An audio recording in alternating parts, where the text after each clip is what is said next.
AP రాజధాని అమరావతిలో నివాస సముదాయాల ప్రాజెక్ట్ హ్యాపీ నెస్ట్కు సవరించిన అంచనాలకు రాష్ట్ర ప్రభుత్వం ఆమోదం తెలిపింది. 930 కోట్లతో ఈ ప్రాజెక్టు చేపట్టేందుకు అనుమతి మంజూరు చేసింది. హ్యాపీ నెస్ట్ ప్రాజెక్టు సవరించిన అంచనాలకు రాష్ట్ర ప్రభుత్వం పాలన ఆమోదం ఇచ్చింది.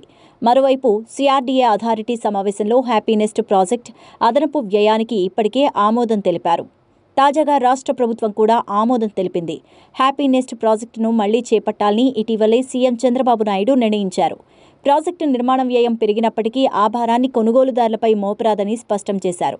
అదనపు భారాన్ని సిఆర్డీఏనే భరించాలని 2018లో ఫ్లాట్ల బుకింగ్ సందర్భంగా ఏవైతే ధరలు ఖరారు చేశారో వాటికే కొనుగోలుదారులకు అందించాలని ఇటీవల జరిగిన సిఆర్డీఏ 37వ అథారిటీ సమావేశంలో చంద్రబాబు అధికారులను ఆదేశించారు. మరోవైపు 2014లో అధికారంలోకి వచ్చిన టీడీపీ ప్రభుత్వం అమరావతిని అభివృద్ధి చేసేందుకు సిఆర్డీఏను ఏర్పాటు చేసింది.